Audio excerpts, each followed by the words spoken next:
जनक ने सीता स्वयंवर में अयोध्या नरेश दशरथ को आमंत्रण क्यों नहीं भेजा। रामो अमित गुण सागर था कि पावई कोई, संतों से मैंने जैसा कुछ सुना था वही आपको सुनाया। राजा जनक के शासनकाल में एक व्यक्ति का विवाह हुआ। जब वह पहली बार सज संवर कर ससुराल के लिए चला तो रास्ते में चलते चलते एक जगह उसको दलदल मिला जिसमें एक गाय फंसी हुई थी जो लगभग मरने के कगार पर थी। उसने विचार किया कि गाय तो कुछ देर में मरने वाली ही है तथा कीचड़ में जाने पर मेरे कपड़े तथा जूते खराब हो जाएंगे। अतः उसने गाय के ऊपर पैर रखकर आगे बढ़ गया। जैसे ही वह आगे बढ़ा गाय ने श्राप दिया और तुरंत दम तोड़ दिया कि जिसके लिए तू जा रहा है उसे देख नहीं पाएगा, यदि देखेगा तो वह मृत्यु को प्राप्त हो जाएगी।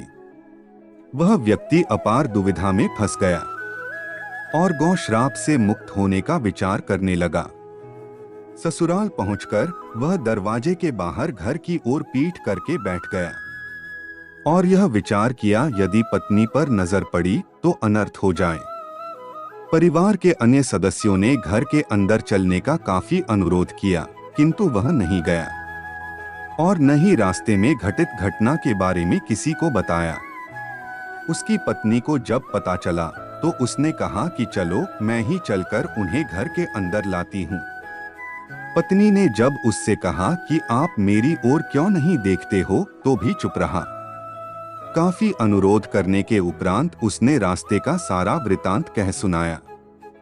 पत्नी ने कहा कि मैं भी पतिव्रता स्त्री हूँ, ऐसा कैसे हो सकता है, आप मेरी ओर अवश्य देखो। पत्नी की ओर देखते ही उसकी आंखों की रोशनी चली गई और वह गाय के श्राप वश पत्नी को नहीं देख सका। पत्नी पति को साथ लेकर राजा जनक के दरबार में गई और सारा कूच कह सुनाया।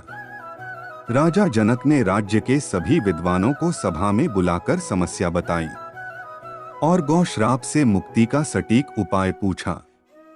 सभी विद्वानों ने आपस में सलाह करके एक उपाय सुझाया कि यदि कोई पतिव्रता स्त्री छलनी में गंगाजल लाकर उस जल के छींटे इस व्यक्ति की दोनों आंखों पर लगाए तो गौ श्राप से मुक्ति मिल जाएगी और इसकी आंखों की रोशनी पुनः लौट सकती है।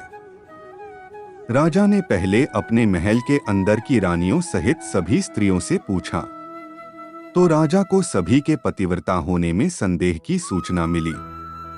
अब तो राजा जनक चिंतित हो गए। तब उन्होंने आसपास के सभी राजाओं को सूचना भेजी कि उनके राज्य में यदि कोई पतिव्रता स्त्री है तो उसे सम्मान सहित राजा जनक के दरबार में भेजा जाए। जब यह सूचना राजा दशरथ अयोध्या नरेश को मिली तो उन्होंने पहले अपनी सभी रानियों से पूछा। प्रत्येक रानी का यही उत्तर था कि राजमहल तो क्या, आप राज्य की किसी भी महिला, यहाँ तक कि झाड़ू लगाने वाली जो कि उस समय अपने कार्यों के कारण सबसे निम्न श्रेणी की मानी जाती थी, आप उसे भी पूछेंगे तो उसे भी पतिव्रता पाएंगे। राजा दशरथ को इस समय अपने राज्य की महिलाओं पर आश्चर्य हुआ और उन्होंने राज्य की सबसे निम्न मानी जाने वाली सफाई वाली को बुलावा भेजा और उसके पतिव्रता होने के बारे में पूछा। उस महिला ने स्वीकृति में गर्दन हिला दी। तब राजा ने यह देखने के बाद कर मान कि अयोध्या राज्य सबसे उत्तम है। उस महिला को ही राज सम्मान के साथ जनकपुर को भेज दिया। राजा जनक ने उस महिला का पूर्ण राजसी ठाठ बाट से सम्मान किया और उसे समस्या बताई। महिला ने कार्य करने की स्वीकृति दे दी। महिला छलनी लेकर गंगा किनारे गई और प्रार्थना की, हे गंगा माता, यदि मैं पूर्ण रूप से पतिव्रता हूँ तो गंगाजल की एक बूंद भी नीचे नहीं गिरनी चाहिए। प्रार्थना करके उसने गंगाजल को छलनी में पूरा भर लिया और पाया कि जल की एक बूंद भी नीचे नहीं गिरी। तब उसने यह सोचकर कि यह पवित्र गंगाजल कहीं रास्ते में छलककर नीचे नहीं गिर जाए, उसने थोड़ा सा गंगाजल नदी में ही गिरा दिया और पानी से भरी छलनी को लेकर राज दरबार में चली आई।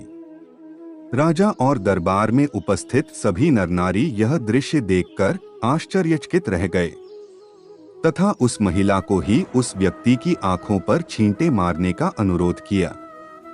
जैसे महिला ने गंगाजल का छींटा मारी और तुरंत आंखों की रोशनी आ गई और पूर्ण राज सम्मान देकर काफी पारितोषिक दिया। जब उस महिला ने अपने राज्य को वापस जाने की अनुमति मांगी तो राजा जनक ने अनुमति देते हुए जिज्ञासावश उस महिला से उसकी जाति के बारे में पूछा।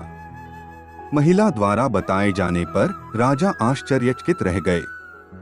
सीता स्वयंवर के समय यह विचार किया कि जिस राज्य की सफाई करने वाली इतनी पतिव्रता हो सकती है तो उसका पति कितना शक्तिशाली होगा। यदि राजा दशरथ ने उसी प्रकार के किसी व्यक्ति को स्वयंवर में भेज दिया तो वह तो धनुष को आसानी से संधान कर सकेगा और कहीं राजकुमारी किसी निम्न श्रेणी के व्यक्ति को न वर ले। इसलिए अयोध्या नरेश को राजा जनक ने निमंत्रण नहीं भेजा। किंतु विधाता की लेखनी को कौन मिटा सकता है। अयोध्या के राजकुमार वन में विचरण करते हुए अपने गुरु के साथ जनकपुर पहुंच ही गए और धनुष तोड़कर राजकुमार राम ने सीता को वर लिया।